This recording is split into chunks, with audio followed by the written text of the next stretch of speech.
বাচ্চাদের টিফিনে একটু মজার কিছু দিতে চান তাহলে আজকের এই ট্রুটি ফ্রুটি কেক একবার ট্রাই করতে হবে। নরম স্পঞ্জি এত সুন্দর একটি কেক আপনাদেরকে সহজভাবে তৈরি করে দেখিয়ে দিব। বেকারি থেকে কেক কেনার কোনো দরকার নেই, একদম খুব সহজে ঘরে বানিয়ে নিতে পারবেন বাচ্চাদের পছন্দের ট্রুটি ফ্রুটি কেক। আসসালামু আলাইকুম এভরিওয়ান, ওয়েলকাম টু মেহনোস মমস কিচেন। এই কেকটি তৈরি করার জন্য এখানে আমি হাফ কাপ ট্রুটি ফ্রুটি নিয়েছি। টুটি ফ্রুটিটা একটু বড় সাইজ করে আমি টুকরা করে নিয়েছি। আপনারা চাইলে আরও ছোট সাইজ করে টুকরা করে নিতে পারেন। 1 টেবিল স্পুন ময়দা দিয়ে ভালো করে মিশিয়ে নিয়েছি। টুটি ফ্রুটিগুলোকে ময়দা দিয়ে কোটিং করার কারণে বা ময়দা দিয়ে এভাবে লাগিয়ে নেওয়ার কারণে যখনই আপনারা কেক বেক করবেন তাহলে নিচের তলানিতে বসে থাকবে না। এরপর আমি এখানে একটি মিক্সিং বোলে 3টি ডিম নিয়েছি। 3/4 কাপের মতো আমি চিনি দিয়ে দিলাম, 1 কাপের চেয়েও সামান্য পরিমাণ কম। বিটার মেশিনের সাহায্যে চিনি আর ডিমগুলাকে ভালো করে বিট করে নিতে হবে। যতক্ষণ না পর্যন্ত চিনি গলেও আসছে না, কালারটি চেঞ্জও হয়ে যাবে না, ততক্ষণ পর্যন্ত বিট করে নিতে হবে। 2-3 মিনিট বিট করে নেওয়ার পর দেখতে পাচ্ছেন কালারও চেঞ্জ হয়ে গিয়েছে, চিনিটিও গলে গিয়েছে। তখন এর মধ্যে আমি দিয়ে দিলাম 2 টেবিল স্পুন সয়াবিন তেল।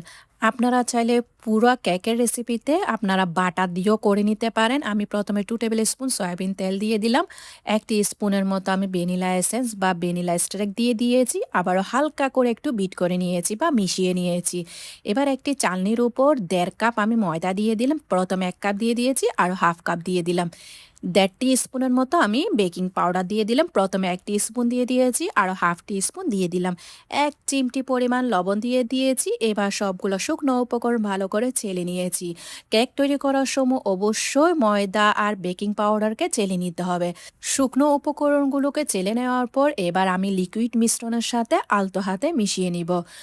শুকনো উপকরণগুলোকে দেওয়ার সাথে সাথে বিট করতে যাবেন না, প্রথমে মিক্স করে নেবেন এভাবে করে। তারপর মিক্স করে নেওয়ার পর হালকা একটু বিট করে নেবেন। ময়দা এত বেশি বিট করার কোনো দরকার নেই, হালকা একটু যখন মিশে যাবে তখন বিট করা বন্ধ করে দিবেন।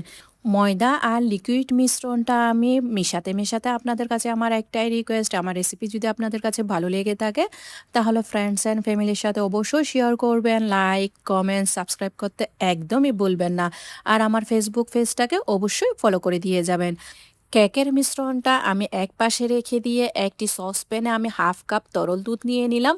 হাফ কাপ তরল দুধের সাথে 3 টেবিল স্পুন আমি বাটার দিয়ে দিয়েছি। হালকা একটু গরম করে নিতে হবে। বাটারটি যখন গলে আসবে চুলাতে বসিয়ে আমি একদমই লো করে দিয়ে হালকা একটু দুধটাকে গরম করে নিয়েছি। যখন দুধ গরম হয়ে যাবে বাটারটিও মেল্ট হয়ে আসবে, সাথে সাথে আমি কেক ব্যাটারের মধ্যে দিয়ে দিলাম। এবার কি করতে হবে, হালকা একটু বিট করে নিতে হবে। একদম বেশি বিট করতে যাবেন না, হালকা একটু বিট করে নেওয়ার পর সবগুলো ভালো করে মিশিয়ে নিয়েছি। মিশিয়ে নেওয়ার পর কেকের মিশ্রণটা রেডি হয়ে গিয়েছে, এক পাশে রেখে দিব। এদিকে একটি স্ট্যান্ডারের উপর দিয়ে ট্রুটি ফ্রুটিগুলোকে আমি চেলে নিব। চেলে নেওয়ার পর অতিরিক্ত ময়দাগুলো আমি ফেলে দিয়েছি। তারপর ট্রুটি ফ্রুটিগুলো আমি কেকের মিশ্রণের সাথে হালকা করে মিশিয়ে নিয়েছি।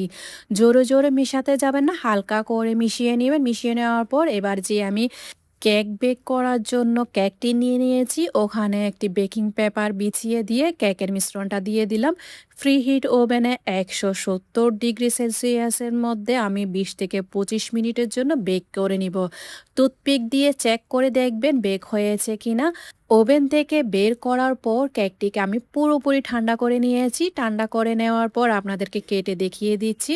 যেহেতু আজকে ট্রুটি ফ্রুটি কেকটা আমি বাচ্চাদের টিফিনের জন্য তৈরি করে নিয়েছি, তার জন্য আমি একটু করে ছোট সাইজ করে টুকরা করে পিস করে নিলাম। পিস করে নেওয়ার পর আপনাদেরকে কেটে একটি প্লেটে প্রেজেন্টেশন করে দেখিয়ে দিব। দেখতে পাচ্ছেন কতটা সফট, নরম, তুলতুলো হয়েছে।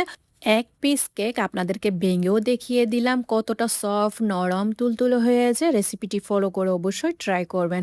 আজকে তাহলে এ পর্যন্ত, দেখা হচ্ছে নতুন আরেকটি রেসিপি নিয়ে। সে পর্যন্ত ভালো থাকবেন, সুস্থ থাকবেন, আমার জন্য দোয়া করবেন।